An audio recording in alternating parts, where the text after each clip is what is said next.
Welcome back to the Flow Sports Hour on Flow FM. We're once again stepping into the country sports time machine, and today we're going back a quarter of a century to 1999 when a teenage Marty Mattner helped the Imperials win the A-grade Premiership in the River Murray Football League.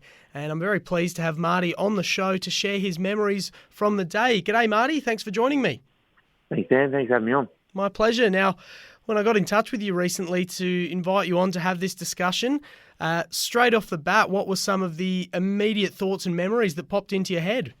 It was a pretty exciting time. I was very young at the stage. I think I was about 16 when I sort of started training with the seniors, and I guess just loved playing footy and wanted to play at the highest level, and it was, I guess, lucky enough to be at a good club at that stage. Imp's been pretty strong for a few years. I was there playing junior footies, and the seniors been quite good. And probably the biggest memory is I actually haven't been to any of the reunions since because I've always been playing or involved in footy. So I'd love to get to one and catch up. I do see a few of the boys around, but I'd love to get to one of the reunions and catch up with a lot of them. Well, good to know you've seen some of the boys around still. I'm sure they would love to have you along to the next reunion. Hopefully there is one happening, whether it's 25 or 30 years. Hopefully you can get along to the next one. And you said you were just a teenager at the time, quite young, and obviously country footy can be very tough. And I did jump on the Imperials website, and there is a team photo from the 1999 team up there, and you're pretty skinny. You're not the most intimidating looking bloke on the team. How was the transition going from facing teenagers in the junior ranks to getting into the seniors and playing against full-grown men?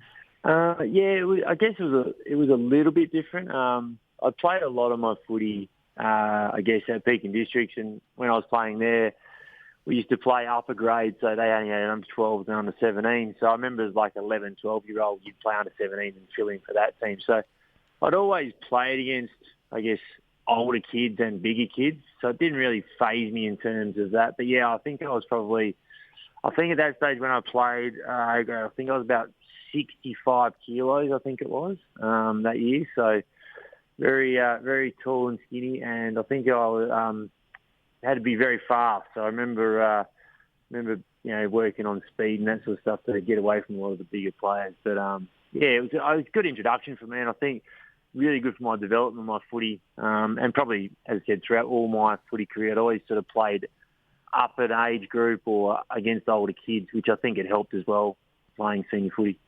Gee whiz, 65 kilos. I imagine you would have needed to be quick, because if you couldn't get away from some of those bigger kids, they would have been twice your size, and they would have just about KO'd you in the right tackle. So, luckily you were quick and able to evade them and hold your own. And you mentioned it was a really good era for the Imps, and 97 to 2004 was 8 consecutive grand final appearances, and 98 and 99 both undefeated premiership years. So from your memory, just how stacked and how dominant was the team? Who were some of the other dominant players? Obviously, you went on to have a really good professional career, but being young at the time, I'm sure you weren't out there starring every game. So, who are some of the players you remember really dominating each week?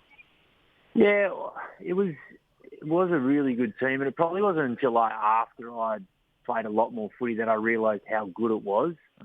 At the time, you sort of think, these guys are just playing local footy and they're good footballers, and you sort of hear stories of guys playing a little bit of like sample footy or reserves or league, and then they'd go back and play country footy. But it probably wasn't until I retired and you sort of look at some of the accolades of some of the players that you realised how good it was. And just to mention a few, but there was like Brett Leanett, he was a great ruckman and really good, and his career was very good at sample level. And you got other guys like I remember it was like Damien Garrett, Stewie Totham, Robert Chikowski, Jamie Doon.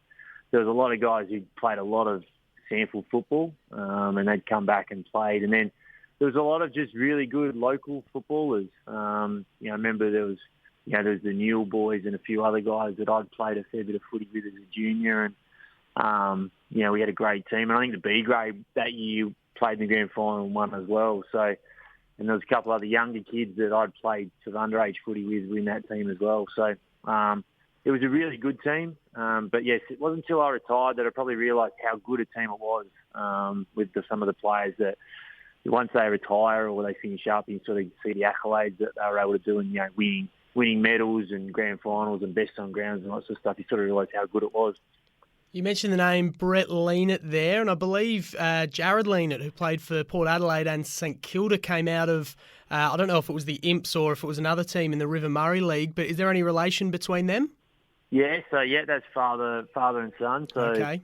Knowing the family for a long time now, knowing Jared basically since he was a really young kid, and both very good footballers, throughout their careers. So, yeah, he was, Brett was, probably was the best ruckman in that competition for a fair while. Played a fair bit of sample footy as well, and so very good player. There you go. Certainly some good genes in the Leanett family. And it was a 52-point win over Mattner in the grand final, and I'll have to apologise here to any listeners whose allegiances do lie with Mattner because they played in 6 grand finals in the 90s and they lost all of them. But obviously being such a big win, there probably wasn't a match-winning moment as such, not like a goal right before the siren or anything like that. But is there a moment you can recall probably early in the game that set the tone for the big win, or a moment where you realised we're definitely going to go on and win this thing? There's probably a couple moments. I guess the first sort of bounce in the first quarter as a young kid, you sort of like, you just want to enjoy it and have a bit of fun. And I think that was probably, and as I said, we had a lot of experience in that team and some really good players, and, they looked after me really well. And also I think it's probably the last quarter as well, which was quite enjoyable when you're up by that sort of margin. You can sort of enjoy it a little bit and sort of take it in and enjoy the moment, which is probably the two key things is probably that first bounce of the grand final, and then probably the last quarter when you can enjoy it a little bit and have a bit of fun and sort of enjoy the moment with the teammates as well. So from that River Murray Footy League Premiership, you went to the Sandful where you won a premiership with Sturt, then the AFL where you won a premiership with the Swans, and then back to coach in the Sandful where you coached to a premiership. So you've clearly had no shortage of success, and I would imagine it's hard to top an AFL flag, but how does the Imps Premiership rank among them all as a young lad mixing it with the men? Yeah, it is interesting because they're all very different, and I guess at the time I think I just turned 17 when we just won, and at that time it was probably one of my greatest achievements as a footballer.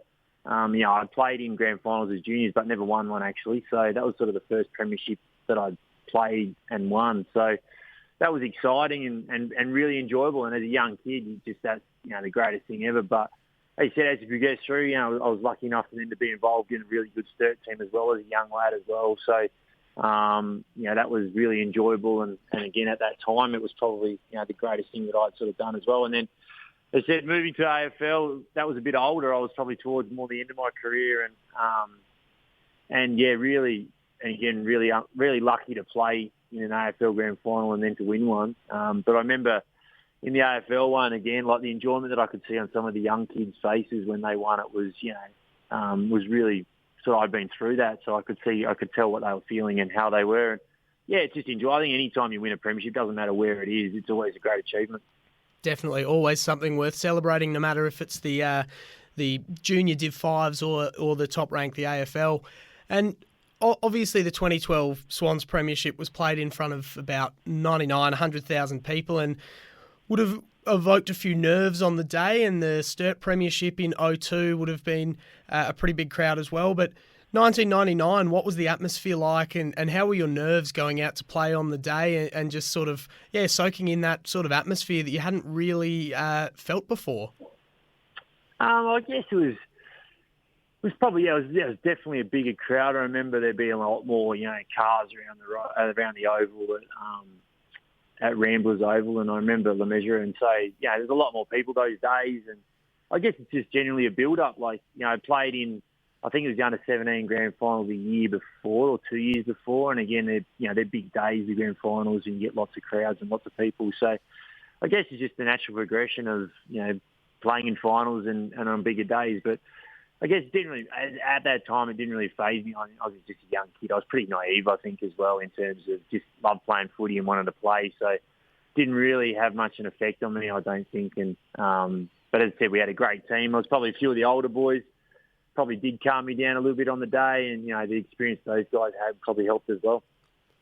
And I mentioned all the premierships you've sort of won throughout your career as a player and as a coach, and all the involvement you've had with all that success. And I should mention as well, even though you didn't win a premiership playing with the Crows, that was a very successful era of Adelaide Crows football, a couple of prelims and got close a few times, but obviously there were some other sensational teams standing in the way.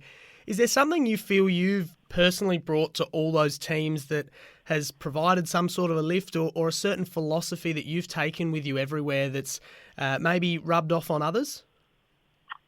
I think there's a lot of different factors in. I think there's a little bit of luck in it. Being timing works. Magic sometimes. You just get lucky in terms of you go to a club and they end up being successful. I definitely think probably the older I've got and the more I've moved into coaching now, I guess trying to instill some of the things that I've learned over my journey of footy, both, from playing in grand finals and winning and being in successful clubs, is, trying to impart that knowledge on the playing group that I'm coaching now and anyone who's, try to impart that knowledge on my kids, but they don't really listen to me at the moment. But it's just imparting that knowledge on, the playing group and the players that we have at Sturt, and just trying to make them the best footballers they can be, and also trying to win premierships, because, we have a couple of reunions. We had a 5-year reunion for the 16 and 17 and stuff, and the boys, they love it. They catch up with each other. It's just a different bond you have with a group of players that you either coach or you play with in a premiership. It's just a different bond you have with that group. Most definitely. And back to the 2012, the AFL Grand Final, obviously you mentioned in the 99 Grand Final you could sort of enjoy that last quarter a bit. I imagine the big day at the MCG was a very different feeling, obviously trailing going into the last quarter and then putting on 4 goals in a row to win the game. And, of course, you had that fantastic tackle over on the wing that sort of kept the ball in Sydney's forward half and stopped Hawthorn from having one last charge at it. How different was the three-quarter time sort of huddle and rev-up speech on each of those days, 99 and 2012? I'd imagine 2012 it was a little bit more serious.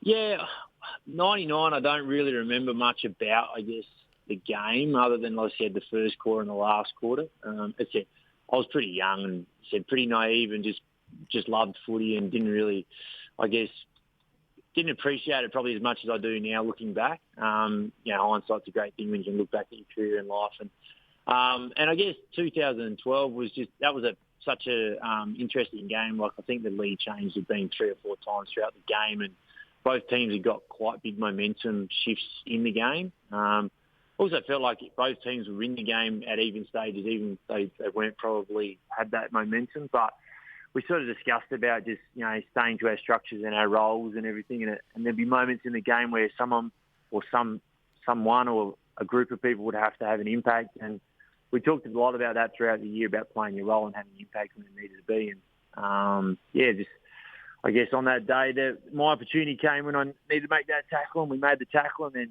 I think it was Nick Malcheski then kicked the goal a bit later. That was sort of his moment and his impact on the game. So there was varying things throughout the day, but it was, I remember the three-quarter time speech. We were pretty resolute about what we needed to do to win the game, and which we'd sort of done all year. And I think the group that we had too were pretty strong in the belief of each other as well. We've been in situations like that throughout the year and come back and won. And there was a real good, I guess, belief within the group about we could do it. And obviously a big Sandful season up ahead now, not too far away. How are all the preps going with the Double Blues? No, very good. We got a trial game in about a month's time, an internal trial. I think it's in 3.5 weeks. So, really looking forward to, I guess, the next little period. It's always tough this time of year to tell where you sort of sit because you haven't really played against opposition. But, I think we're in a good position at the moment. The list is really good. We've got, a majority of guys training and back to full training. So, really excited and looking forward to season 2024. And like you said before, hopefully you'll get a chance to get out to one of the next 1999 Premiership reunions. Now that you're back living in Adelaide and obviously working here with the Double Blues again, do you ever get a chance to get back home to, I hope I'm saying this right, but it's Kiki that you're originally from? Yeah, I get back there a little bit.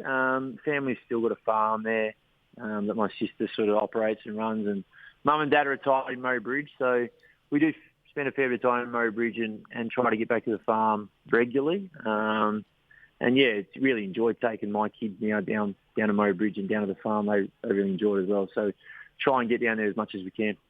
Well, hopefully, whether it's a 25 or a 30-year Premiership reunion for the Imps, hopefully you're able to get there and join. Marty, thanks very much for coming on and chatting today. It's been really good hearing your memories from the day, and hopefully you've enjoyed the chance to reminisce on your first ever Premiership. Thanks, Dan. Thanks for having me on.